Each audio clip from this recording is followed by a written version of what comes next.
नमस्कार, मेरा नाम है विकास और आप देख रहे हैं पत्रिका उत्तर प्रदेश। इस वक्त हम मौजूद हैं दिल्ली में और हमारे साथ में जो बैठे हुए शख्स हैं वो तो किसी जो परिचय के मोहताज है नहीं। आपने सोशल मीडिया पर, फ़ोन पे आपने हर जगह देखा ही होगा, लेकिन फिर भी बता देते हैं। इनका नाम नेहा सिंह राठौर है। यूपी में काबा से लेकर के यूपी में काबा पार्ट 2 तक, उसके बाद जो भी सियासी जो है चर्चाएँ चली विधानसभा से लेकर के उस तमाम सोशल मीडिया पर, आपने उसको पढ़ा भी होगा, आपने देखा भी होगा। तो सबसे पहले नेहा जी बहुत बहुत स्वागत है आपका पत्रिका उत्तर प्रदेश में। शुक्रिया, और पत्रिका उत्तर प्रदेश देख रहे सारे दर्शकों को भी नेहा सिंह राठौर का प्रणाम।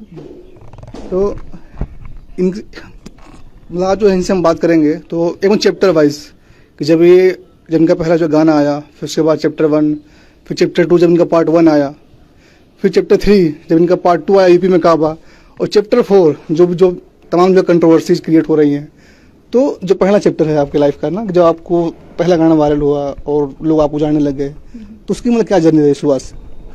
अच्छा, यूपी में काबा पार्ट 1? नहीं, उससे पहले आपने एक जो है इलाहाबाद यूनिवर्सिटी पे गाया था गाना नवंबर में 20 में। अच्छा, नहीं, उससे भी पहले से मैं गा रही हूँ। मुझे लगता है कि 2019 से, मतलब 2018 में ग्रेजुएशन कंप्लीट करने के बाद से मैं लगातार लोकगीतों पे काम कर रही हूँ भोजपुरी के।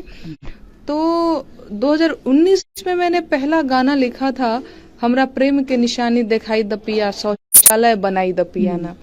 तो ये पहला गीत था मेरा जो मैंने लिखा था और मैंने फेसबुक प्रोफाइल पे अपलोड किया था। तो उसके अच्छे रिस्पांस थे, लोगों ने बहुत प्यारे प्यारे कमेंट्स लिखे थे कि नेहा तुम तो अच्छा लिख रही हो, तुम तो अच्छा गा रही हो, तुम्हें तो लिखना चाहिए, गाना चाहिए। तो उसके बाद से जो शुरू हुआ गीत लिखने का, गाने का सिलसिला, वो अब तक चल रहा है। यानी जो पहला गाना था वो जो समाज के प्रति जो है समर्पित था शुरू से। हाँ, एक तो बात हमेशा से मैंने क्लियर रखा था कि भोजपुरी गाऊंगी तो मैं लोगों को ये बताऊंगी कि भोजपुरी में खाली वही चोली लहंगा टाइप गीत नहीं है, मैं सामाजिक मुद्दों के गीत लिखूंगी। और डे 1 से मैंने ये डिसाइड किया हुआ था, तो शुरुआत ही मैंने उस गीत से किया हुआ है जी। मतलब जो पहला गीत मैंने लिखा और गाया, मैं उसकी बात कर रही हूँ। मुझे एक्चुअली याद है कि पहली बार जब हमने इनका जो गाना सुना था, तो एसएससी को लेकर के साल को जो प्रोटेस्ट चल रहा था ऑनलाइन जो है, तो आपका उस टाइम जो कोई गीत आया था जुमले दिवस के आसपास जो है? आया होगा बिल्कुल। मैं लगातार गीत तो लिखती ही रहती हूँ। बेरोजगारी दिवस, बेरोजगारी दिवस मनाया था स्टूडेंट्स ने, तो मुझे कहा था, प्राइम मिनिस्टर का बर्थडे था। हाँ, ऐसा ही कुछ था। मुझे 17 सितंबर था, मुझे याद है। मुझे, आपको पता है, इतना सारा व्हाट्सएप पे मैसेज, इतना सारा मेल आया हुआ था कि नेहा प्लीज तुम हमारे लिए लिखो। तो मैंने कहा कि भाई इतना सारा, मुझे फोन भी करते थे लोग, मतलब अभी भी करते हैं बच्चे। मैं यहाँ मुखर्जी नगर में रहती हूँ, अभी मैं बाहर जाती हूँ, यहाँ बत्रा बगल में ही है, कई सारे बच्चे रोज मिलते हैं और कहते हैं कि तुम बहुत अच्छा काम कर रही हो, तुम हमारी आवाज उठा रही हो, तुम ऐसे ही काम करती रहो, तुम्हारे साथ हम लोग हैं। तो उस दिन भी ऐसा हुआ था, मैंने एक गीत लिखा था, भीख नहीं हक सरकार मांगीला, बेरोजगार बानी साहब रोजगार मांगीला। तो बच्चों ने काफी इस पे जो है डांस वांस भी किया था। और हमको याद है कि एक्चुअली जो आपके मतलब फैन फॉलोइंग थी खासकर सोशल मीडिया पे, तो रातों रात मतलब बहुत ज्यादा रीच बढ़ गई थी, हमने उसको देखा था। वो ये हुआ था, ये एकदम सही बात है। लेकिन हाँ, वो इसी गाने को लेकर या एक दो और गाने मैंने गाया था, मुझे अगर था कुछ ऐसे बेरोजगारी गीत ही था कि बिहार से बेरोजगार बोलतानी, एमए बीए डिग्री लेके घास छीलतानी, हेलो हेलो दिल्ली सरकार, बिहार से बेरोजगार बोलतानी। हुआ क्या ना, आपको पता है, मेरे ना ट्विटर पे 1-2 हजार फॉलोअर्स थे। फिर मैं सुबह जगी, अब नई थी तो मुझे सोशल मीडिया के बारे में बहुत कम जानकारी थी। तो सुबह में जगी तो कुछ ऐसे 28.5K करके मेरे सब फॉलोअर्स हो गए थे। कम हो गया क्या? नहीं, मुझे लगा कम नहीं हुआ, मुझे लगा कि मेरा जो है प्रोफाइल हैक हो गया है, चाहे वो फेसबुक प्रोफाइल की भी बात हो। तो मुझे लगा कि ये क्या हो गया है। तो मैं 2-3 बार मैंने दोस्तों से भी पूछा, देखो तुमको क्या शो हो रहा है, मुझे क्या शो हो रहा है। तो बाद में किसी ने मुझे बताया कि तुम्हारा गाना तो इस फिल्म के डायरेक्टर ने शेयर किया है आशीर्वाद के साथ, और मनोज बाजपेयी जी जैसे लोग तो हमारे लिए हैं ही आदर्श। तो उन लोगों ने बड़ा शेयर वेयर किया था, तो बड़ा अच्छा लगा। अच्छा लगता है, हम गाँव देहात से जहाँ से आते हैं, जहाँ पे मेरा कोई बैकग्राउंड नहीं है, तो वहाँ पे जब आपके काम को सराहा जाता है तो अच्छा तो लगता ही है। तो क्या था कि जो गाना था, तो जो गांव के जो लोग थे, जो गांव के लड़के थे, उन्होंने काफी अपने आप को जो मैंने कनेक्ट किया। तो और मुझे याद है कि लोग कह रहे थे लड़के कि देखो रतिया में भी इनका 1,000-2,000 थे और बिरवा हो तो 20,000 पार हो गए। अच्छा, ऐसा कह रहे थे। हाँ, कह रहे होंगे। मुझे भी बड़ा अच्छा लग रहा था। जब आप कुछ काम करते हैं और उसका पॉजिटिव रिस्पांस मिलता है तो अच्छा तो लगता ही है। खासकर पर्टिकुलर गाने पे जो काफी पॉजिटिव रिस्पांस मिला था, अगर मैं जो आम लोग हैं मैं उनकी बात करूं तो फिर उसके बाद आप लोग की थोड़ी मतलब पहचान हो गई, लोग आपको जानने लग गए इस गाने से। तो यूपी पार्ट 1 मतलब यूपी में काबा पार्ट 1 गाने का जो कहाँ से आया वो ख्याल? अच्छा, उससे पहले भी मैंने बिहार विधानसभा चुनाव के टाइम पे 2020 में गाया था बिहार में काबा। तो उसके बाद सरकार ने एक कैंपेन जारी कर दिया था प्रॉपर बिहार में ई बा करके, तो उस टाइम भी थोड़ी बहुत चर्चा हुई थी उसकी। फिर यूपी में चुनाव था, विधानसभा चुनाव से पहले। हाँ। तो पर ऐसा नहीं है, मुझे बड़ा इस बात का मैं लोगों को बताना भी चाहती हूँ कि आप लोगों को बस ये लगता है कि मैं यूपी में काबा और बिहार में काबा गा रही हूँ, जबकि मैं लगातार, आप जाइए मेरे यूट्यूब चैनल पे, आपने देखा होगा वो लगातार हर 2-3 दिन के अंदर में मैं कुछ ना कुछ क्रिएट करती ही रहती हूँ। अब वो अलग बात है कि उसी में कुछ चीजें वायरल हो जाती हैं, कुछ चीजें नहीं वायरल होती हैं, पर मैं कभी वायरल होने के लिए नहीं गाती हूँ, मैं तो लगातार गा रही हूँ। मुझे अब कुछ लोग कह रहे थे कि पब्लिसिटी स्टंट है, मैंने कहा हाँ भैया, नोटिस मैंने खुद को भेज दिया था, पत्रकारों को मैंने खुद से बुला लिया था कि आओ आओ अब मेरा इंटरव्यू करो, अब तो मुझे पब्लिसिटी पानी है। ये सब मतलब बचकानी बातें हैं जो इस तरह का आरोप लगाते हैं। बाकी हाँ, यूपी में काबा मुझे लगा कि मुझे गाना चाहिए, मैं जरूरत के गीत लिखती हूँ, गाती हूँ, तो मैंने गाया। सर, जब यूपी में काबा पार्ट 1 आया था तो उसको काउंटर करने के लिए रवि किशन ने गाया कि यूपी में सब बा, फिर उनका उन्होंने एक तरीके से उन्होंने रिमिक्स बनाया। फिर बीजेपी के जितने और कार्यकर्ता थे या फिर जो छोटे मोटे जो गाना गाने वाले लोग थे, एक तरीके से आपको काउंटर किया गया। तो जब एक जमीन से उठी हुई जब कोई लोग गायिका को जो है, जब एक मतलब इतने जब बड़े स्तर पर लोग जो काउंटर करने लग जाएं, तो मुझे याद है कि जब हम लोग एक बार जो क्लासरूम में बैठे हुए थे तो हमारे प्रोफेसर साहब थे, तो कह रहे थे, उन्होंने बात कही थी कि नेहा की जीत तो यही हो गई, तो उनको मतलब काउंटर करने के लिए इतने बड़े बड़े लोग खड़े हो गए। देखिए क्या है ना कि ये एकदम सही बात है, और आपने ये कहा कि हाँ मैं जहाँ से आती हूँ कोई मेरा बैकग्राउंड नहीं है और ये सारी चीजें, मुझे तो बड़ा दुख भी होता है इन चीजों का, जहाँ पे हम एक तरफ या सरकारें भी बात करती हैं लोकतंत्र की, संविधान की, अभिव्यक्ति की, आजादी की, आप देखते होंगे इनके भाषणों में खूब होता है ये, लेकिन ये चीजें व्यवहार में नहीं है, ये चीजें आपके आचरण में नहीं है। एक लड़की गीत गा रही है, ठीक है आपने जवाब दिया, पर जवाब का आपने लेवल देखा? बिहार में काबा जब मैंने गाया था तो साफ करा चश्मा के लेंस हो तो अनहरी बकचुनहरी करके, ये सच में मैं आपको बता रही हूँ, और आप अपने आप को पता नहीं क्या समझते हो। तो ये लेवल उन लोगों ने बहुत घटिया रखा। प्रॉपर उनकी एक ट्रोल आर्मी जो है मेरे पीछे, यूपी में तो हर भतारबाज, जबकि आप जानते होंगे गाजीपुर जिला के हैं आप, जैसा आपने बताया, तो इन सब चीजों का कितना गंदा अर्थ होता है, और भी बहुत सारी चीजें मैं बता नहीं सकती हूँ। बहुत घटिया तरीके से जो कहा जाएगा। अच्छा, लड़कियों को ट्रोल करना बड़ा आसान है, उनकी देह दशा पे पूरा कमेंट करने लग जाओ, क्योंकि वो पहली बार बहुत ज्यादा ट्रोल कर रहे थे लोग, तो उस टाइम पे मैं थोड़ी इमोशनल भी हो गई थी। मैं देखिए, मैं हमेशा कहती हूँ कि मैं सहज लड़की हूँ, मुझे आता है गुस्सा तो मैं गुस्सा कर लेती हूँ, मुझे हंसी आती है मैं हंस लेती हूँ, मुझे रोना आता है मैं रो लेती हूँ। मैं वो नेताओं की तरह मैं घाघ थोड़ी हूँ कि दिखावा करना है मुझे, वो सब मुझे आता नहीं है। तो मैं एक साधारण लड़की हूँ और मैं अपना काम कर रही हूँ। पहली बार जब आप ट्रोल हुई, आपने जब देखा इंटरनेट पे, तो उस टाइम का जो एक्सपीरियंस रहा था और आज ट्रोल होते होते एक आदमी अंदर से मजबूत हो जाता है कि आप कुछ भी करो, आपको जो फर्क नहीं पड़ता है। नहीं, बात ट्रोल होने की नहीं, जब आप जानते हो कि आप काम ठीक कर रहे हो तो आप मजबूत होते ही होते हो। मतलब आती हैं चीजें और चली जाती हैं। और यही एक और चीज, जब इतने सारे लोगों का प्रेम आपके साथ होना, इतने सारे लोगों का समर्थन, आपको पता है अभी जब मुझे नोटिस मिला तो मुझे सच में नहीं पता था कि ट्विटर पे ट्रेंड होना क्या होता है, मुझे ये सच में नहीं पता था। और मेरा नाम 3 दिन तक लगातार तीसरे चौथे 5वें नंबर पे नेहा सिंह राठौर ट्रेंड कर रहा था। मेरी कोई पीआर एजेंसी थोड़ी है कि मैं ट्रेंड करवा रही थी, मुझे तो पता भी नहीं है कि कौन मेरा नाम इतना बार ट्वीट कर रहा था, रिट्वीट कर रहा था। तो ये लोगों का प्यार है। वो नेताओं की तरह थोड़ी कि मेरे पास हाँ बहुत बड़की ऐसी आईटी सेल लगा रखी है मैंने कि भैया ट्वीट कर, कुछ नहीं, लोग थे और मेरा नाम ट्रेंड कर रहा था कि नहीं इसके साथ गलत हुआ है, ये नहीं होना चाहिए। तो ये चीजें मुझे बहुत मजबूत बनाती हैं। अच्छा, यूपी में काबा पार्ट 1 के बाद आया यूपी में काबा पार्ट 2, और जैसा पार्ट 1 पे हंगामा मचा तो लाजमी सी बात है इस पे भी हंगामा जो है मचना ही था। और फिर जवाब में आपको जो है नोटिस भी मिला, और नोटिस भी कहाँ, 2 जगह गई पुलिस। तो यहाँ भी है तो मैं तो वही कह रही हूँ कि इस बात का जवाब मैं क्या दूं। आपने एक इंटरव्यू देखा होगा जस्टिस काटजू के साथ, मेरी जो बातचीत थी, वो तो कह रहे थे कि दरोगा अनपढ़ था क्या। वो ये मैं नहीं, वो बोल रहे हैं, वो हंस रहे थे कि ये कितनी हास्यास्पद बात है।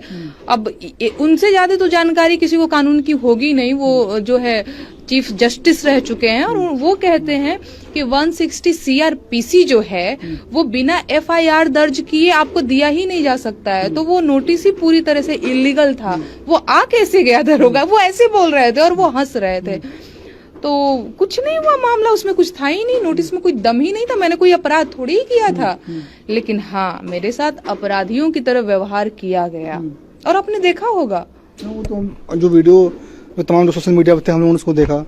फिर उसके बाद सडनली जो आपके हस्बैंड हैं हिमांशु जी हैं, यहाँ बैठे भी हुए हैं, तो उनको जो दृष्टि संस्थान से जहाँ वो जो पढ़ाते थे, तो जब आपको नोटिस मिला और जो इनके वहाँ से रिजिग्नेशन का जो उनका टाइमिंग था, अब एक इंटरव्यू में विकास सर ने बोला कि एक जो मात्र संयोग हो सकता है, लेकिन वो जो है मतलब वजह नहीं थी।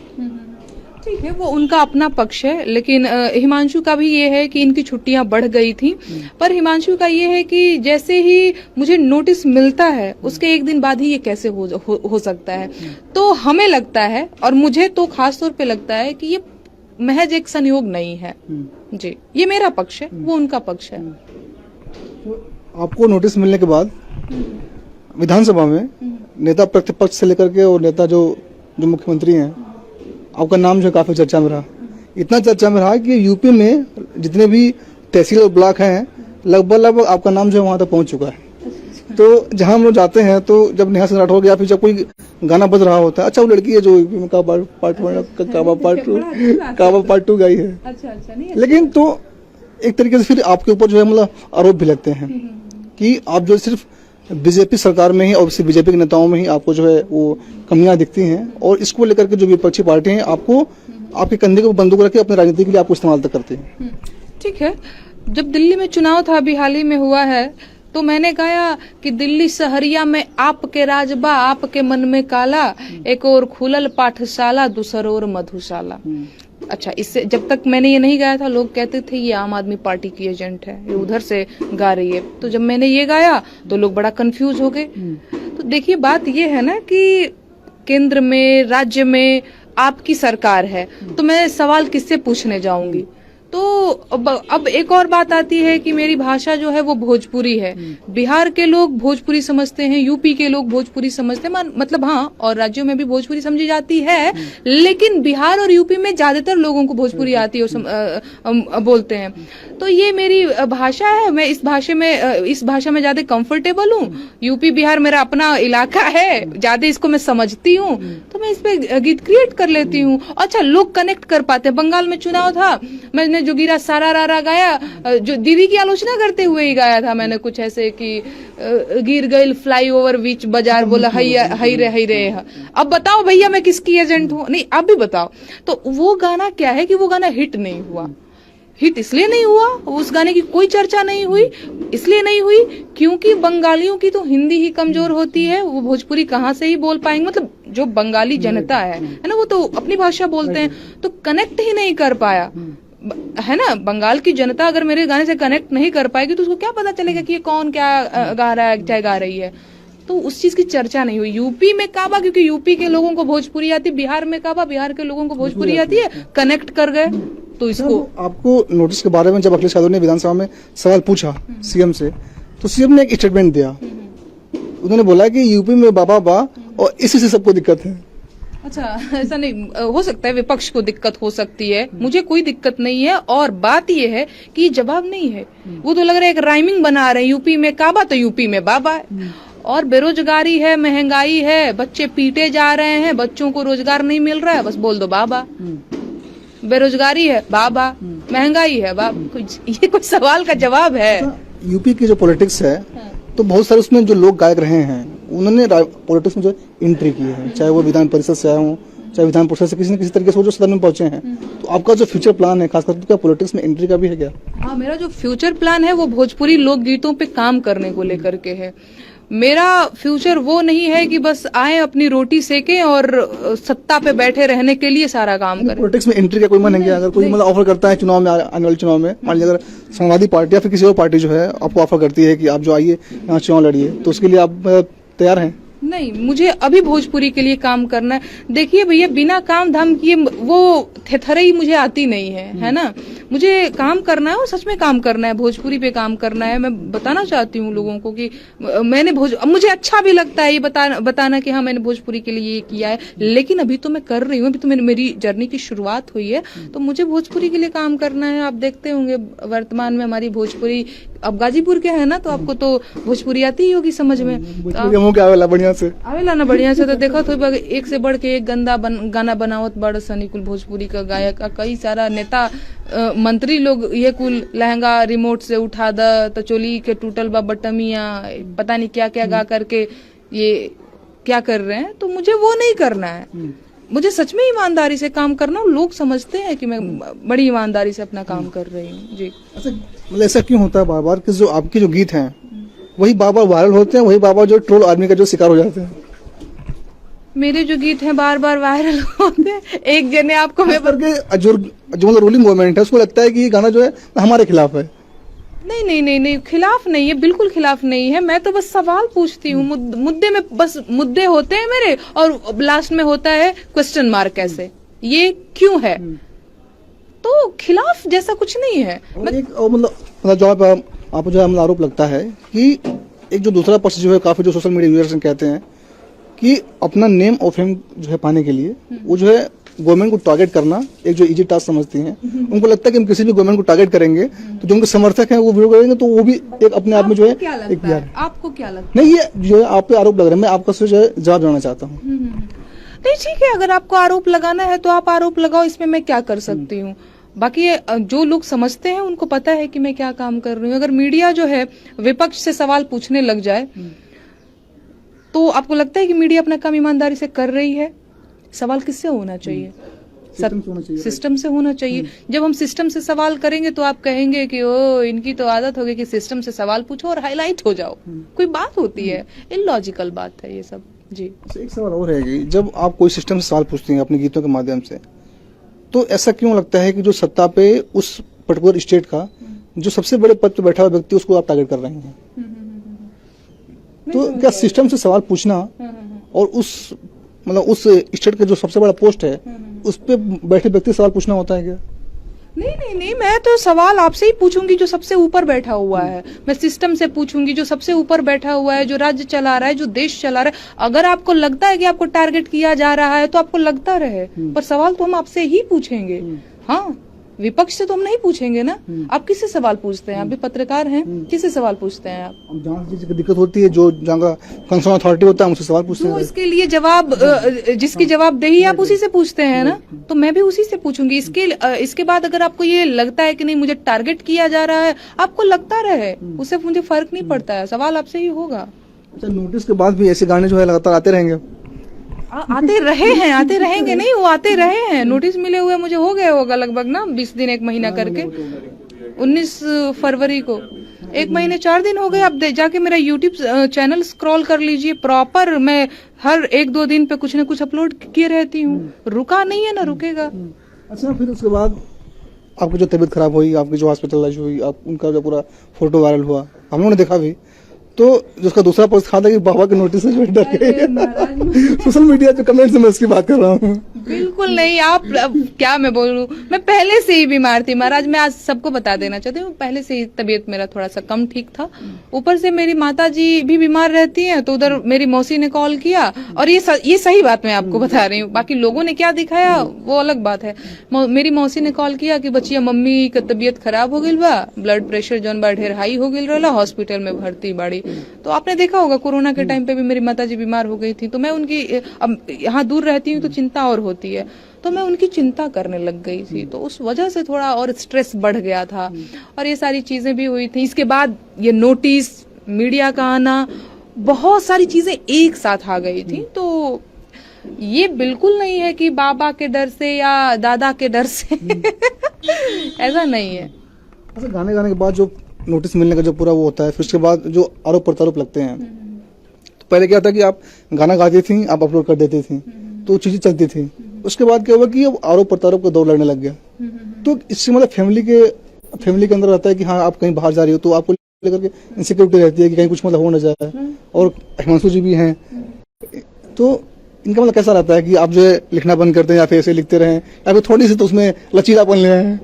नहीं, हिमांशु जो हैं बिल्कुल मेरे साथ हमेशा से खड़े रहे हैं और हिमांशु यही कहते हैं कि तुम अपना तेवर कभी बदलना मत, मैं तुम्हारे साथ हूँ, तुम्हें किसी से डरने की जरूरत नहीं है। बाकी हाँ, हिमांशु मेरी सुरक्षा का बहुत ध्यान रखते हैं।